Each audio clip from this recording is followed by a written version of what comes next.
Darlington did not disappoint. We saw early championship favorites crumble, and we saw a little bit of nostalgia too along the way.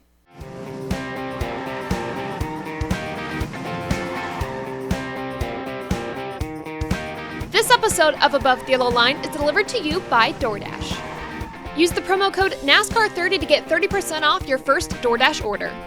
Hey race fans, it's Taylor, and welcome back to Above the Yellow Line, the show where we talk all about the NASCAR Cup Series. And when we talk about the playoffs, I always say the same thing when we start race one of the playoffs, is that either teams will falter right out of the gate or they will fly right out of the gate. And we definitely saw both, but I think the ones that faltered shocked me the most. Everyone definitely left feeling the wrath or the love of the Lady in Black, but let's talk about all the drama and all the interesting action from the Southern 500, starting with your results. A historic win for NASCAR, capturing his second crown jewel win for the Southern 500 and the 200th win for the number 43. Erik Jones finds himself back in victory lane. Jones got the lead when the last caution came out. He had a really nice restart, and he was in the top 10 all day long, too. It was a very solid run for Erik Jones. We all know this is one of his best tracks, so it was really good to see him capitalize in this Gen 7 car and get the win. All of this to say that this makes Erik Jones the Shaq iGear MVP of the week. He is the 17th different winner of the season, and a fun Strictly stat along the way. This is the most winners that the NASCAR Cup Series has seen in a single season of all time, tied with 1961. This is also an ironic win because he had to beat out former teammate Denny Hamlin to get this win. Very masterful moves by Erik Jones, but of course that means Denny Hamlin finished in the second position. Let's look through the rest of your top 10. Tyler Reddick in third, Joey Logano in fourth, who I actually thought was going to win this race, but because of how cautions fell, it just did not work out. Bell fifth, McDowell sixth, Keselowski seventh, Byron eighth, who I also thought was the favorite during this race until he had some engine issues. And then ninth, Bubba Wallace. Let's talk about Bubba Wallace. You might have noticed, if you didn't hear, that he was driving a different number this weekend, and for the remainder of the season, he will be driving the number 45 as Kurt Busch is out. We're not sure when he's going to be back. But the number swap happened because they are still eligible for an owner's championship, so moving Bubba Wallace to that number instead of Ty Gibbs is going to give them their best chance possible to capture that owner's championship. I mentioned Ty Gibbs, and everyone's wondering who's going to be moving to the 22. Well, they're really just swapping numbers. Ty Gibbs is going to be staying with 2311 Racing until Kurt Busch can return if he can, and he will be driving the number 23. Important to note as well, the crew in the pit crew is not changing for Bubba Wallace. He will still have Booty Barker as his crew chief, and the crew, like I said, will stay the same. This is a really unique opportunity for Bubba Wallace as it gives him playoff experience without being in the playoffs. So there is still that pressure, obviously, to go for that owner's championship, but it's not like the pressure of being the champion, which I think will benefit him in the long run as he goes for a championship contention spot next year, maybe the year after. I think he could probably make it in next year, given that we've had 17 different winners this season, and Bubba's been really close to a win too, and we have Kansas coming up next week. So I think as he's growing as a driver, getting more and more concise and getting more and more consistent, I think this experience is going to help him out when he has that playoff spot sometime in the future. Finally, I want to mention, like I said, we don't know if Kurt Busch is going to be returning this season. If he does, though, Denny Hamlin made it clear that he will be in the 23 when he does return. Regardless, though, we hope that Kurt is recovering well, and if we have news on it, we will break it to you at TobyChristieCom. Finally, in the 10th position is Alex Bowman, rounding out your top 10. Really solid day for him. He was in the top 10 all of the time, so I know a lot of us have him as an early exit in the playoffs, but he could potentially move to the round of 12. I think given the point situation, things are still really close to tell that he's actually going to be in, but he's got to have a solid next two races to be sure that he is in. I know consistency is kind of weary with that team, so maybe he's in, maybe he's not. I don't know what you all think about Alex Bowman making it to the round of 12, but let me know in the comments below. Now looking back at the rest of your playoff contenders and how they finished, we have Kyle Larson in the 12th position. He had early engine issues. Wasn't sure if he was going to compete. It looked like the same issue as Daytona, but they were able to get things figured out enough to where he finished in the 12th position. Ryan Blaney 13th, Cindric 16th, Austin Dillon 17th, Suarez 18th. He had an up and down day, had to serve a penalty to start the race due to pre-race inspection failures. His teammate Ross Chastain in 20th and Briscoe in 27th. Unfortunately, now we have to look at our DNFs. There were many drivers in the playoffs that did not finish this race. It was due to either the Lady in Black herself, she just didn't. She didn't want to deal with these drivers. She was like, your playoff chances are done, goodbye. Or it was due to some mechanical issues on the track. We're going to start, though, with the last place finisher of Chase Elliott. By the way, you guys, unfortunately, these all are my Shaq iGears LVP of the week because it puts them in a really bad playoff spot. And also, some of these drivers came really close to a win. Then in the 9th inning, they just flat out just didn't make it. It was very disappointing. So we're starting with Chase Elliott, talking about him finishing in the last position, the 36th position, as he just had a single car spun out, broke some things in the car. The DVP clock did not favor him. Even though NASCAR said they were advancing the DVP clock from 6 minutes to 10 minutes for the playoffs because the teams were saying, hey, we need more time to fix our cars. Unfortunately, though, that wasn't enough time for Chase Elliott. I guess after the race, I looked at Noah Lewis's Twitter. He refused to go to the infield care center. He was visibly frustrated, I would say, so he just said he needs to run better these next few races. That's all he really said. So here's to hoping that our championship favorite can pick up the pace again, because his points buffer that he had, that beautiful over 40 points buffer, is gone. He is now mired down in the points. We'll talk about the points in a few minutes, but it's not looking the best for Chase Elliott to start the playoffs, but maybe they can turn it around coming up at Kansas. Then in 33rd, Kevin Harvick. This was a DNF I did not want to see personally, just because of my bracket and how I have things playing out. Near the end of the race, his car just caught on fire. It was because the rocker panel moved a little bit with the exhaust, things heated up, things got on fire. The broadcast said that probably the rubber from the track got in between those rocker panels, parts of the car, caught on fire. Really not good. Kevin Harvick has been a huge proponent of talking about the safety for these cars, getting things to change, getting NASCAR to make these changes so the drivers are safer. He's had hard hits this season. Now he has fire in his car. He is definitely not happy. He says that they're the cheap parts in the car. He was very, very visibly angry after the race and very much spoke his mind, as I think he should. The broadcast also said this was similar to what happened to Buescher at the Indy Road Course when his car just caught on fire. And what's interesting about these fires is they are Ford-centric. NASCAR actually put in a part for the exhaust so that this wouldn't happen anymore. They solved the problem initially, and then of course at the Southern 500 we saw that the problem is not actually solved. Or maybe they solved one problem, but now Harvick's car has a different problem that NASCAR has to look at. So the main problem that I see and that these drivers are having is the time it's taking to resolve these issues. Obviously, NASCAR has to go in, they have to study these issues, they have to study what the fix needs to be, and it's a little bit trial and error, which is frustrating, right? As a driver, you want the fix now so it doesn't affect you in the playoffs, but unfortunately, we're at a point in the season where you don't have a wiggle room of a race. You don't have, let's say you're at Daytona. You're already in the playoffs. Great, we don't have that to fix the issue. You're now in the playoffs, so if there's an issue that arises with your car that is uncontrollable to you, you can't fix that, and it's going to cost you some playoff spots. And unfortunately, that's what happened with Kevin Harvick, so I see why he's mad. His crew chief, Rodney Childress, was also mad, posting on Twitter.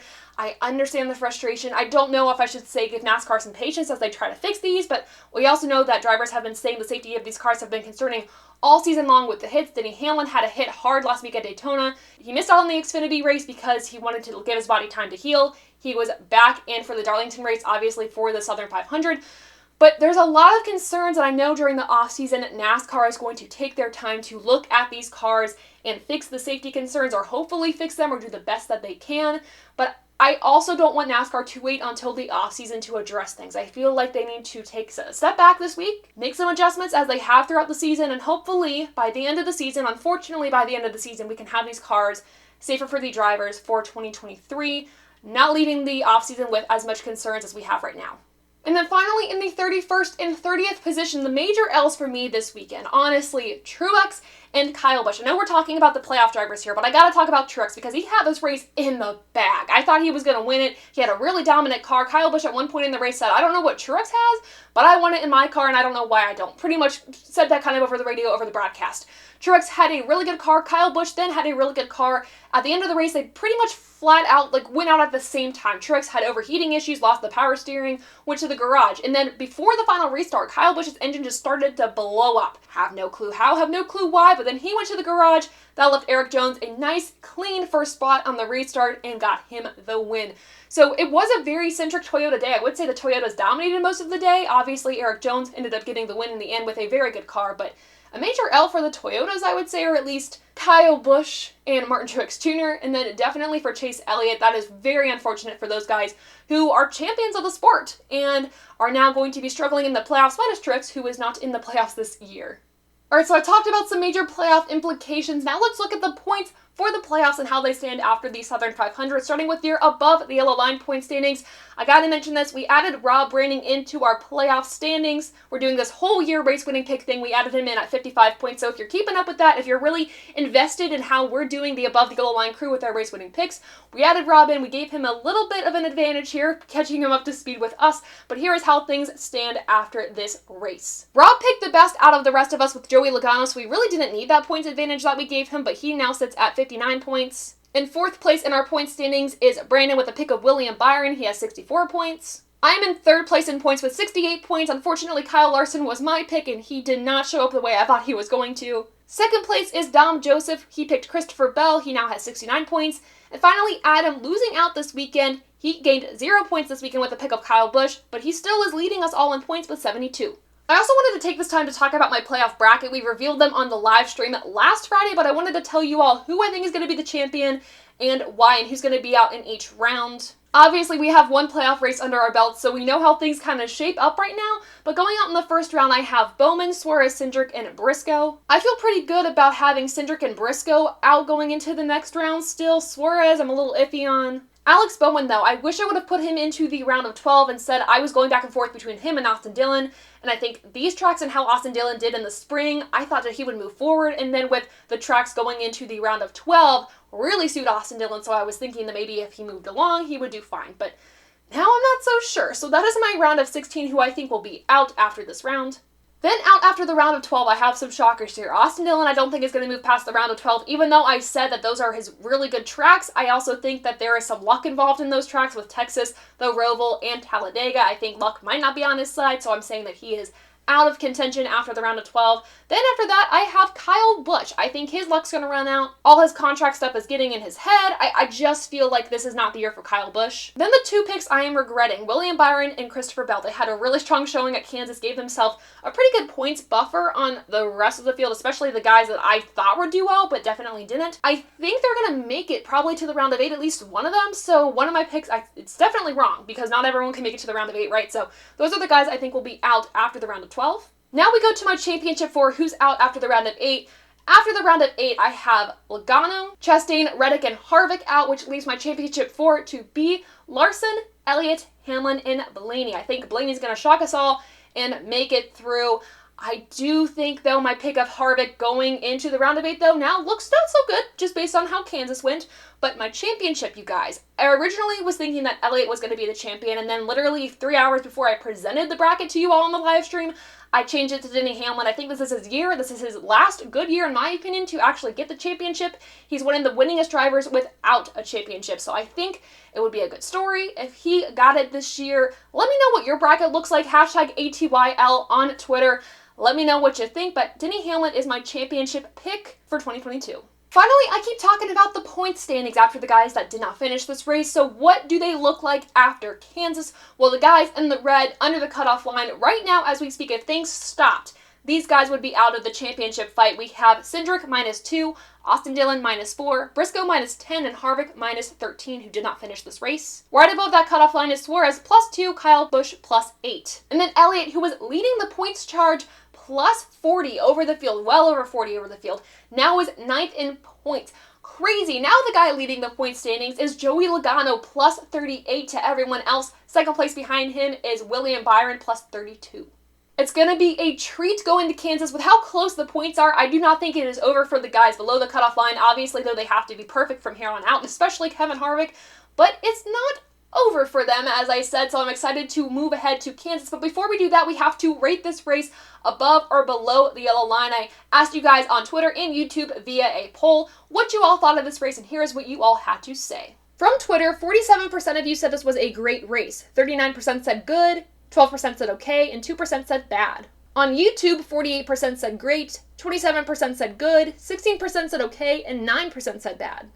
And then thoughts from the above the yellow line crew. Dom Joseph said, the crown jewels have not disappointed this year. The amount of unknown in the Southern 500 was extraordinary, and Erik Jones' victory is so heartwarming. I've been watching Erik since his first career win in the Truck Series in 2013, and I always felt he was a generational talent. I was thrilled to see him get a second Southern 500 trophy. This race proved just how difficult it is to win. Everything has to go right. That's what makes it special. Great race, and what a way to start the playoffs.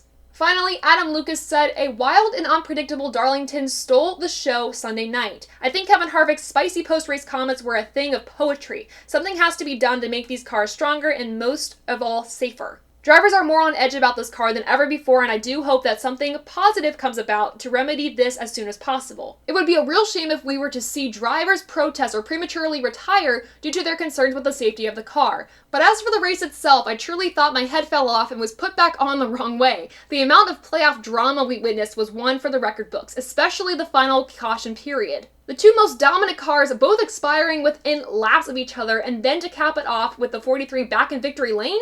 Sign me up for this weekly soap opera, please. Darlington always is a favorite on the schedule for me, and the racing is always sublime. I give this race an 88 out of 100, making it above the yellow line. For my rating, I gotta say, as a crown jewel, this was a really solid race. For me, though, nothing can beat the 600 this year. I saw that in person, so I have a little bit of that bias for being there in person, but it was flawless. I cannot compare this to that, but we had a lot of good action, a lot of drama that kept me invested in the race, and it was so unpredictable. I didn't know if someone was going to lose a tire one lap, if somebody was just going to break down the other lap, but there was also really hard racing on the track. Darlington is one of those tracks that drivers just cannot master. It changes pretty much, in my opinion, every year. Every time that you go to attack it one way, it just changes the next. So it's a really, really fun track to watch these drivers go on, veterans and new drivers alike in the Cup Series. It's really, really fun. I gotta give this race probably, I gotta say, a 79% out of 100. That makes it above the yellow line, a really solid crown jewel race. So far this season, they've all been pretty good.